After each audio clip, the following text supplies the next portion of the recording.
Welcome to Alumni Live, the podcast. These are conversations with Grand Valley State University film and video graduates about the industry, the film video major, and alumni profiles. Hello and welcome to Alumni Live, the podcast. My name is Caitlin Shaw, and today we're talking about studying abroad. I am a current film and video graduate at GVSU. I'm working at WGVU as a production assistant currently, and I studied abroad in the Czech Republic for a semester. Do you guys want to introduce yourselves? Yeah, I'm Bill Cuppy. I work for Grand Valley now. I'm in University Communications, and my team does all the creative and multimedia for the university. So film, video, photography, multimedia design for the university as a whole. But more importantly, I'm a proud film and video graduate from Grand Valley State University way back in the day. Hi, I'm Kelly Wynn. I'm a current film and video student here at Grand Valley. I work at the Bridge. We make videos and whatnot for faculty. I'm currently working on my thesis, directing and shooting that. I'm also the cinematographer for that. And I studied abroad last summer in Ireland. Ooh, what's the name of your film? It's called Nothing to Lose. It's a star-crossed lovers at the end of the world story. I'm so excited to see it, Callie. Everyone on today's podcast has traveled at various points in your life. For me, I did a semester abroad in the Czech Republic, which is in Eastern Europe. Callie Wynn, who was with us, did a shorter study abroad in the summer in Ireland. And Bill, why don't you tell us a little bit about where you studied abroad?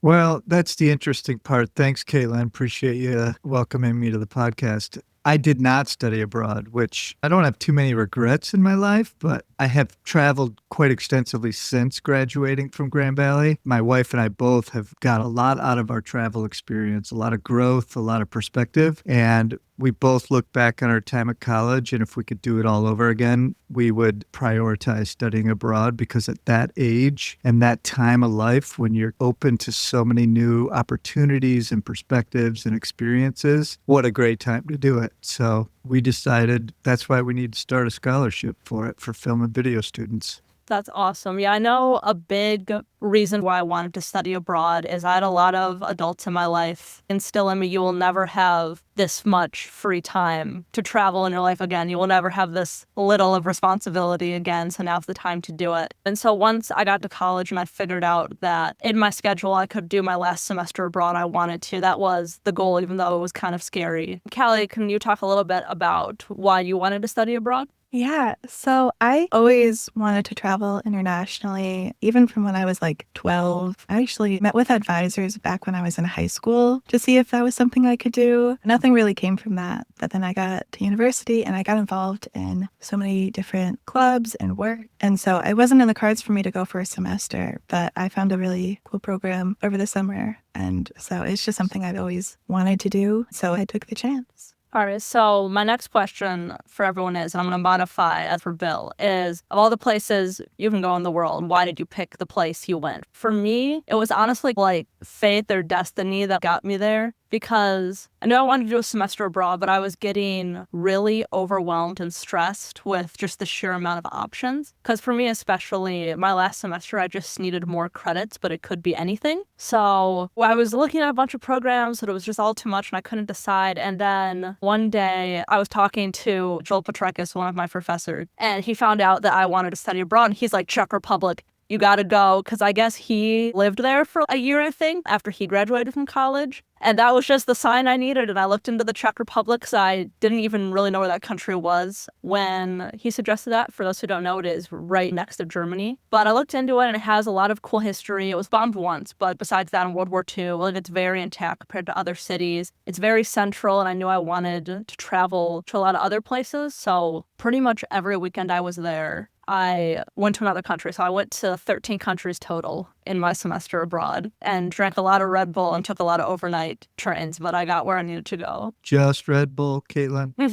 Hey, tank Red Bull, best flavor of Red Bull. Europe has more Red Bull than we do. That is my fun fact about Europe. So I guess my split off questions are, Callie, why did you pick Ireland? And Bill, you did not go on to study abroad, but what is your favorite country you've been to that you would recommend people go to if they get a chance? I was just always drawn to Ireland. I have a lot of ancestry there. And so it was just kind of always on my radar. that trip was the first time I've ever left the US or Canada. And so I was really nervous about a potential language barrier. And so that played a really big factor into why I ended up going with Ireland, because I knew that, well, Irish is a language spoken there. It's predominantly English. And so I knew it would be a little bit more in my comfort zone than a lot of other countries would have been. Do you regret going there, Kelly? No, not at all. Did you get to travel other places too?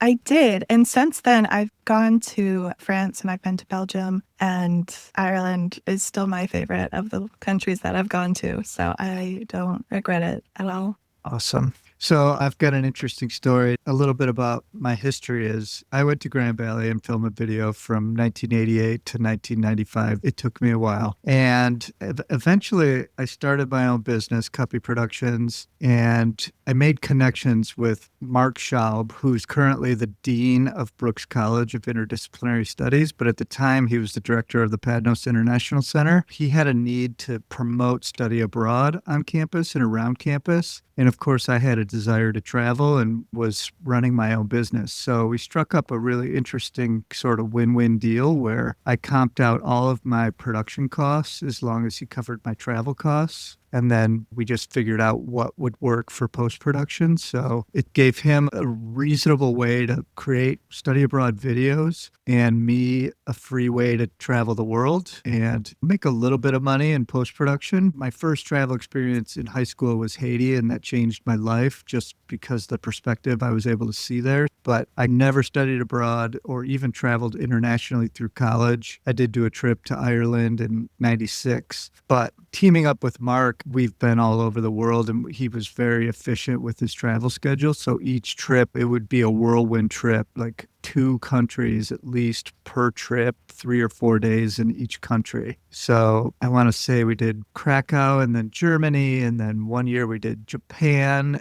and then Bosnia. We did Tanzania, Africa. Probably the most incredible experience.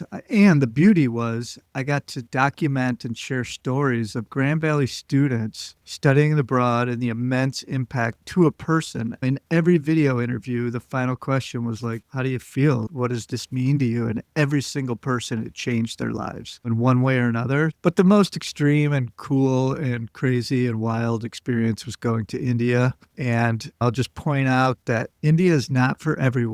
But if it is for you, it's really interesting. Some of the best and worst smells of my life. I experienced everything from the most amazing food to a lot of armpits in Mumbai on the subway, cattle walking freely in the street because they were sacred, and some amazing people. So I think that's one of the reasons why my wife and I, Michelle, gave a little extra edge to film and video students who want to study abroad in less normal places, so to speak. So maybe not London or Paris or Barcelona. And that doesn't mean the scholarship can't go to those people, but there is some sort of sense of adventure to it and encouraging that when possible. So long stories, but we've traveled a lot personally. And so the places I pick are usually almost always new places, although we have returned to Valencia, Spain. And my wife spent 5 weeks there last summer with one of our sons on his last year of high school. So we have returned a couple times, but generally we pick new, exciting places.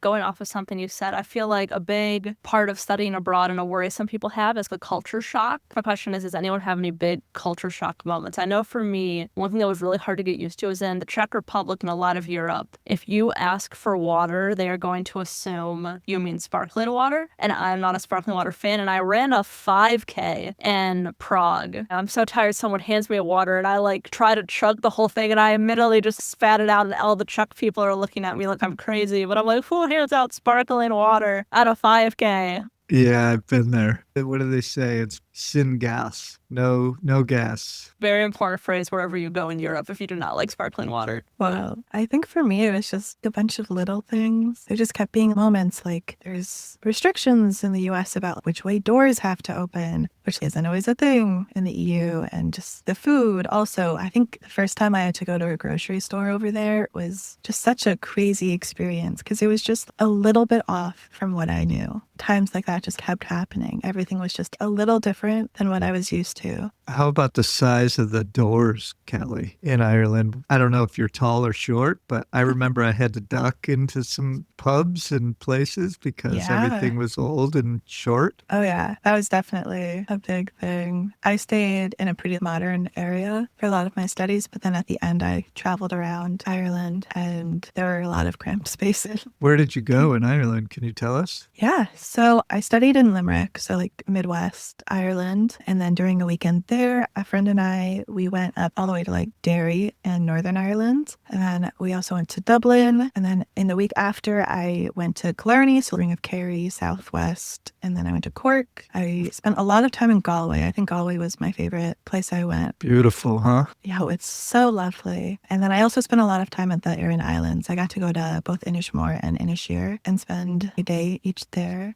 Did you see the cliffs of Moher along your way? Oh boy, I did. Oh, the Burren was so cool. I mean, I'm super old, but when I went, we could crawl to the edge of the cliff and look straight down. I think I've heard they've got some sort of fencing, so you can't do that anymore. I'm sure there's very good reason for that. Oh, absolutely. It's very blocked off now. Like you can't get within 8 feet of the cliffside. But when I was on Inishmore, I went to, I'm going to butcher the pronunciation, but it's like Dún Decatur, which is the Black Fort, and it's a fort from the 11th, 12th century, and it's all the way out on a cliffside. It reminded me a lot of the Cliffs of Moher, but it was not touristy at all. There were no fences. There were no people there either, and so I think that was probably a little similar to your experience of the cliffs. But yeah, Cliffs of Moher were very windy. It was rainy, which is pretty, the usual for Ireland. But yeah, it was very touristy. And I was there with a group of classmates when I went to the cliffs. It was cool. It was a really cool experience being in a big, well-known touristy spot. But I think the actual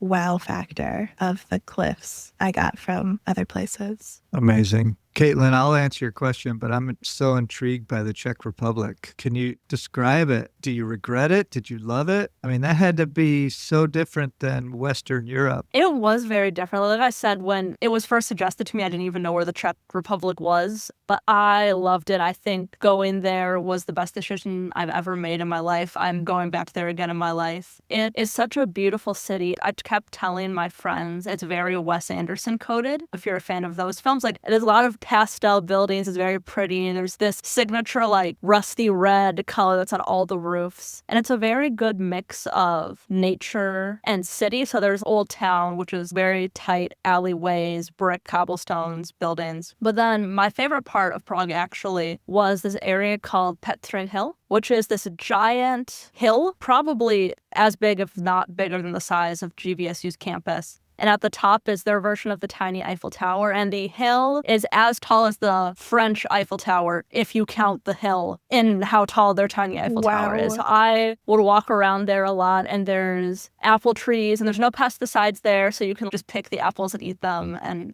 check for worms. And I would just go there to eat lunch, and you can just see the whole city up there, and it was just so beautiful. Amazing. That's so cool. I've got so many questions for both of you, but I'll answer yours. Obviously, I think I alluded to it. India was the biggest culture shock, and I went to 4 or 5 different parts of India, and they were all so different, and each one took 2 days for me to wrap my head around where I was. And I was there during wedding season, which is really interesting because apparently wedding season goes till 5 a.m, but it was pretty fascinating. I will say from a culture shock and maybe even a homesickness standpoint, through all the years of interviews with students after they had returned, it was almost always harder to come back. It was like the reverse homesickness is what everybody reported out for the first 6 months of coming back. And I wonder, just because you're in this sort of completely different world and space and perspective and society, did you guys experience that? 100%. It's been hitting me because I've only been back 2 months now, and I was there for 3.5. I can still close my eyes and see the street I lived on and see the river and map out the routes. Above my desk, I bought a painting in Prague before I left, and it's of the river, which is gorgeous and my favorite view. And I'll look at it some days and just want to start crying because it became my home away from home, and it was a weird bubble of my life where that was my everything. I miss it a lot. I feel so lucky that I got to go, but there is a bittersweetness with the gratefulness that I had to leave it and come back, and I wanted to cry at the airport on the way back. Yeah, I think it is weird because it's such a pocket, kind of like Caitlin just said, of your life. It's completely separate. And I want to go back so badly. I think at the time, I was a little bit like, okay, I've done my time. Like, I'm ready to come home. But ever since then, I've just been thinking, how can I get back in my life? I know I want to. And like, I got a ring there and I wear it every day. Still kind of like Caitlin's painting. So yeah, I definitely experience that. I have yet to meet anyone who goes on a study abroad and doesn't become a lover of travel afterwards. And that was something I really wanted to prove to myself when I went, because my family was not a family that went on a lot of vacations when we were little. I grew up in the suburbs, and then coming to Grand Rapids was scary to me because that was a big city. And actually, one of my proudest moments was I was doing a solo day trip to this town in the south of the Czech Republic. And so I get on my bus, and the bus dropped me off in the completely wrong city. I was 2 hours north of where I needed to be. And this was halfway through my study abroad. And if that had happened to me my first day, I probably would have broke down crying. But I looked around and went, oh, this is the wrong city. I Googled, where is train station? And then I walked half an hour to the train station, got on a train, got to the city I was supposed to go to. I think study abroad gives you a lot of growth, and that was a moment for me where it was like, okay, I've grown as a person because stuff seems a lot less scary once you've done all these crazy things you never thought you would do. Yeah, and how intimidating and unclear is public transportation when you get there, and then how amazing is it that these cities have it?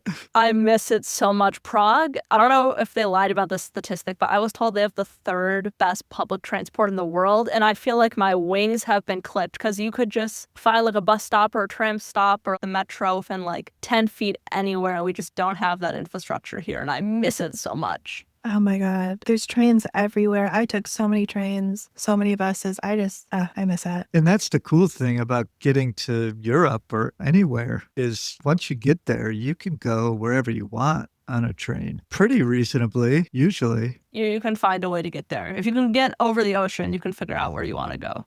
Yeah, I didn't, but I know a lot of people in my program who took really cheap flights in their free weekends also from Ireland. Pretty much every weekend, we had a group chat for my program, and pretty much every couple of days, someone would go, guys, I found $50 plane tickets to Romania. Who wants to go to Transylvania in 2 weeks? And I'd be like, okay, let's go. Did you do it? Yes, I did. Transylvania is gorgeous. I went to Dracula's castle. Wow. I did not get bit. I ate some garlic to be safe. Oh. But it's absolutely stunning. Yeah, I've heard Romania is something special. Hey, it's Randy.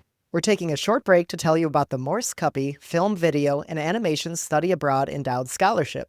The scholarship was established by Bill Cuppy with support from Deanna Morse to help film, video, and animation students with the cost of studying abroad. Alumnus Bill Cuppy talks about why he started the scholarship. We created this scholarship because experiencing the world and other cultures has been life-changing for us, and we wanted students to have a similar experience during this pivotal time in their lives. Caroline Hamilton, the 2024 recipient of that scholarship, describes the benefits of the support she received. I'm a film video major and I have a German minor. I've been studying German for about 8 years now. And so I decided to study abroad this past summer in Germany. It definitely challenged me as a person. I had to figure out how to do things and communicate and just put me out of my comfort zone. It introduces you to new things that you'd be afraid to experience because you don't want to embarrass yourself, but you have to just go for it. The scholarship itself, just the almost permission to be like, yes, go experience this, go learn, go see what happens, how this changes, how you see the world and how you approach your work. It took the pressure off of me a little bit to just be like, I can experience this and not have to worry about everything else going on. I can just go enjoy my time there and see what I can learn and grow from. For more information and to donate to the scholarship, visit the link in the description. Now back to the show. I know I touched on it a bit, but for both of you, do you have a moment where you traveled, where you learned something about yourself, or you felt you grew in a certain way? I think a lot of it was just becoming more independent and coming to terms with that. I think I've always been a little bit of an independent person, but especially when I was alone and just taking trains around, I met with a lot of people. I met so many people there who were just amazed that me at my young age of 21 at the time was alone in a foreign country. I think it really helped me grow into being comfortable alone and being comfortable trying new things. I've never historically been a big risk taker, and not that I think study abroad's the biggest risk, but it was a big unknown. Sure. And so I think it really helped me get more comfortable with different things like that. So obviously all of us are in the film and video field. I don't have any official statistics on this, but I feel like in general, at least at GV, film students are not a major that tends to go abroad quite as much in comparison to like your education majors, your language majors, your history majors. So to everyone, why do you think it is important / what can film majors and video people get out of studying abroad? Why is it important that they should try to study abroad if they can? So much of filmmaking is at its root just storytelling. And so I think in general, just trying to get as many experiences as you can is just so valuable for being able to tell as many stories as possible. So that's why I think a lot of people should go. As for why people don't, I know me personally, I also looked at a potential program in France, and everything I've heard about France and the film world there, it intimidates me. I think there's so much prestige surrounding different film industries, and film is so closely linked with different countries' cultures that it's kind of scary to approach them. And then also, I think film, at least in film schools, it's so group work oriented that it's kind of not a lot of people's minds to solo travel because they're just so used to working in a team. And I could be completely wrong in that by all accounts, but I just think it's just not something that is often taught as an option. I think you really nailed something I've been trying to think of how to describe is I feel like there's a certain hustle culture in like the arts. You do this project and someone on that project gets you on the next project and you can't leave and study abroad because then you're going to miss something. And I think that was a big fear of mine. Statistically speaking, yes, you will miss something when you study abroad. It's just going to happen. But in my mind, all the relationships, professional and otherwise, you have are still going to be there when you get back. And this is an opportunity you'll likely never have again. And adding on to another reason why I think people should is I think it can expose you to films you might not otherwise get to see. When I was in Prague, I watched a ton of Czech films, which are really hard to find in the United States. I took a Czech theory class, which showed me a bunch. And then I also found this tiny theater that's similar to our wealthy theater that shows historical films. And I went to every single screening that had English subtitles, and I loved everything I saw. And I'm so mad because for the vast majority of it, I can't show it to anyone else because they don't have English releases. And outside of the soft skills of learning to be more independent and growing, I think it can expose you to like elements of films that would be harder to get access to in the States. Absolutely. Yeah, I think you're right. It is underutilized for film and video students. I think before the scholarship that we created, I knew of one, and it was quite some time ago. But if you think about it, it's the perfect match. I mean, we're all storytellers, and this idea of being able to connect with people across borders and being exposed to different ways of living and thinking and creating, and then combine that with visual storytelling, that's an experience that changes each of us, but also potentially all of the viewers, all of our audiences. It's almost a no-brainer. I mean, I'm lucky now I get to receive letters from people who got the scholarship and hear about their experiences just a little bit. It just brings me a lot of joy. Investing in this sort of curiosity and creative expression and new empathy is really powerful in the world we're living in right now. 100%. I guess to everyone, my next question is, what is something you learned in your travels? I think one thing I learned is there is a way out of any problem and you'll get there eventually. Like there were times where trains were delayed and flights were missed and you get lost in the mountains and you get lost down a street and nobody speaks English. I consider myself a pretty anxious person, but I actually didn't find myself all that anxious in Europe because I just really adopted the mindset of, oh, okay, I missed the train. Let's go find the next train. Or, oh, I don't know where I am. Let's go try to find someone who speaks English or point to a map. And I think that's a mindset I've taken with me coming back, is that you'll figure it out eventually and you'll get there when you get there. I think I learned to be a lot more spontaneous because I was there for such a short time. And when I was going there, I was like, well, I'll be in Limerick. Maybe I'll go to some other places. There's some planned day trips. But then I got there, I think I was like halfway through the program and I was just hit by how little time I had. And so I started going on so many different day trips. Originally, I was planning on doing like 2 days here, 2 days here. And I ended up going a day every different place. And I think I've taken a lot of that back with me now, especially because now I'm in my last year of college also. There's a lot of finality surrounding me right now. I think I've just taken a lot of go-getting from study abroad. And now I've been able to apply that to my current life to not miss out on different opportunities. I learn something every time I travel, and I've never been fortunate enough to do a semester I've been able to do a lot. But I've learned mostly that some things are just chaos and craziness, and that works in that society. I don't know how sometimes, and it would be hard for me to live like that. But the majority of the time, I just realized how civilized people are and how sensible, and frankly, how caught up we are sometimes here in strip malls and highways and racing everywhere and not taking breaks and siestas and having wine a little more often, etc. Did either of you pick your place because they had film and video specific programming, or did you find that there? Like, I wonder if that's a missing element, if we could try to identify places that actually fit within the major. When I was researching, I do think compared to some other majors, there aren't quite as many courses if you did. But for me, at least, it was something where personally, when I was looking at programs, it'd be nice if they have film classes. But also for me, I am such a hustler. Like, I work very hard. I like to move from next thing to next thing to the next thing. And I knew as much as I love film, it was important for me to take a bit of a break because there are other things in life besides film. I need to step back. And I was still able to do a level of that one film theories course. But I agree with that. It can sometimes be a little hard to find film classes, but I think you can find them. And I also think even though it's just taking any class, there's value you can find and there's stuff you can transfer over, even if it's not directly.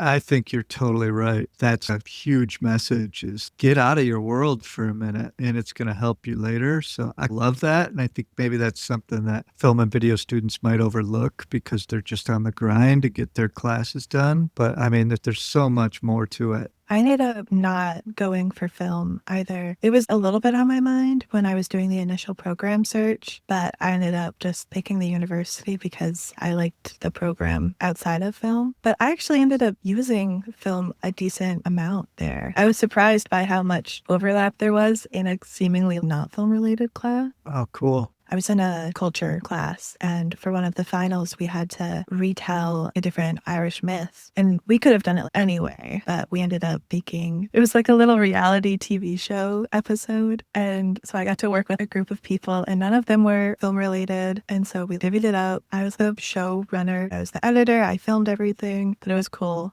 to work in the film. Love that. That's Grand Valley's liberal education at work right there. Exactly. I did have one question I really wanted to ask everyone as my bingo free space question, because I feel part of the beauty of travel is you gain a bazillion stories that you now get to share at one point. So this is my bingo free space for everyone to tell a fun, weird, or crazy travel story. And I know what mine has to be. Me and like 14 other people in my program decided to go to Poland together. So we all were in this hostel room on the fourth story of this really narrow building with stairs that were not up to code. And we had this gorgeous view of the town square. And it's our first morning there. And we wake up to trumpets. We look outside and the Polish military is outside, like lines and lines and lines of soldiers. And the day before we had gotten there, the Polish military had shot down a Russian drone. So we're like, oh my gosh, we're in Poland. They always invade Poland first. Do we need to start running? So we're all screaming and running around. And there was one European in the room with us, and he pokes his head out. He's like, no. It's the 100th anniversary of their first king. It's a military ceremony. We're fine. We're like, oh, okay, we don't have to like run for our lives. And then we got a lovely bird's eye view of a military ceremony in Poland. But that was a fun, crazy moment that went from being a really scary morning to a really fun morning. Oh, this is so different. The first thing that came to my mind is when I was in Galway, I tried this Chinese street food. It's so different to your story. It was the best I've ever had. To this day, I dream about those noodles and the sauce. I was only in Galway for 2 days and I had it for dinner both days. I dream about them. I've considered calling that place up. That's my biggest memory, honestly. Yeah, I've been racking my brain trying to come up with a podcast safe story to tell. I'll double down on Callie's to a different level that's probably just at least on the edge of podcast safe. We did a trip. We started in Albania because we had two pretty prestigious alums working in government there. They treated us to this special seafood dinner, and it was their favorite chef, and he came there from New York, and he was the best chef in all of Tirana, Albania, and it was 6 courses of crazy seafood, mostly shellfish. So like, the squid comes out, the mussels, a couple things I didn't even know. And I mean, I'm not loving it, but I also know that I'm going to try anything, at least a no thank you bite. But usually I'm going to horse it down just because I want to be polite. They're taking us to this really nice restaurant. And so we ate and I went home, and about 2 a.m, I got either some sort of shellfish allergy or there was something wrong with one of them. Oh no. And we had a 7 a.m. flight to Bosnia. We were going from Rome to Bosnia. And so, yeah, I didn't sleep, not in the bed anyway. And we connected in Rome, and I had like a 6-hour layover. And yeah, it was brutal. And then eventually I made it to Bosnia and I was fine. But that was one of the stories. There's all sorts of travel stories too. But sorry, little gross. That was a common occurrence a lot of people in my study abroad group had, of eating something bad right before they're stuck on a really, really long flight. I guess the last thing I want to emphasize, and would love anyone else's opinions on, is I feel like something that stops a lot of people from applying to study abroad is the overwhelming size of it. I know for me, I had to apply for a visa, and that was a very long, stressful process. There was all this paperwork, but I really want to emphasize that GVSU has an amazing study abroad office, and they have a lot of resources. I needed a form notarized for my visa, and I'm like, where am I going to get a form notarized? And I emailed them, they're like, oh, we do it. So I really encourage you, if you are stressed, if you are lost in anything, go to the study abroad office. It is their job to help you. They've done this before. So please, please, please utilize that resource. Oh my God. They were a lifesaver. When I was in my planning phase, I went to them so much. They're so helpful. Yeah, just walk in. They'll get you squared away. Bill, can you talk a little bit about the scholarship opportunities for film and video students? So the scholarship, it's called the Morse Cuppy Film and Video Study Abroad Scholarship. My wife, Michelle, and I started it probably 7 years ago. And our goal was just to get it to like 30 to 50,000, which makes it endowed, which means that money stays in a pot. It never goes away. And then we've had some really great success with, I feel like I'm on a commercial right now, but I mean, this is good stuff for people to know because it's out there. And I guess I'm going to backtrack a little, but did you guys know about it? Did you apply for it? I did know about it. I applied during my senior thesis semester, so I don't remember if I applied to it because I had almost no spare free time. Yeah, I mean, it was probably sitting there ready for you. I mean, people took it, so it wasn't like it went to waste. So anyway, we had a great deal of support, and then Deanna Morris stepped in. She is a professor emeritus of animation at Grand Valley. She actually happened to be one of my professors in the late 80s, early 90s, along with, there was 2 other core professors. And she really ponied up, and she's like, I really want to add and ensure that animation students know that this exists too, because it's an incredible opportunity for them. So can we just adapt the title to be film and video and animation so that everyone knows the opportunities there? And so all of our work and other people pitching in, we're currently at like $167,000 sitting in the endowed scholarship for that. And then recently I got a call that someone is willing to anonymously match up to 25,000 more in our upcoming campaign. So the new goal is now to get it over 200,000, which means I think currently right now we've got like $7,000 a year to go towards this scholarship, and we can get that to even more. So I guess I just want to say, anybody listening that's film and video, this was created just for you. My son Lucas happens to be a film and video major, but I've told him he can't apply because that just wouldn't look good. But the rest of you can. Nobody regrets studying abroad unless they're super high maintenance or just don't get it. But they're probably not looking to study abroad anyway. Does anyone have anything else to add before we end this lovely podcast episode? My big question for you guys is, had you traveled internationally before you did study abroad? Yes. Okay, Canada doesn't really count in my opinion, but I had been there. And when I was in high school, I was really lucky and got to do a week-long study abroad to Costa Rica with my Spanish class. And that was really life-changing. And that kind of started my love for travel. And as soon as I was on the plane back, I was telling my mom, like, I have to do it again. I need to go back. Well, how about you, Kelly? No. I mean, I've been to Canada, but I'm from Southeast Michigan. It takes less time to get to Canada from there than it does to get to here. So that doesn't really count, like Caitlin said. But I'd never been abroad. My parents had never been. My grandparents had never been. So it was a really big step for me, I think. Will you do it again? Absolutely, in a heartbeat. I've been back, not to Ireland, but I've traveled internationally since, and I would like to go so many places now. My next place I want to go is Peru. So that's on my to-do list in the next couple of years. That's on mine too. Oh my Let's God. go together, Kelly. Let's plan a Yes. Peru trip. Let's do it. Thank you for joining us for this episode of Alumni Live, the podcast. Subscribe to our podcast to hear more from our alumni across the industry. Check out Alumni Live on Facebook, Instagram, and YouTube for more conversations and networking. Let us know what topics you want to hear our alumni talk about. The Grand Valley State University Film Video Alumni Network is here for you, and we're glad that you're here. Thank you for listening.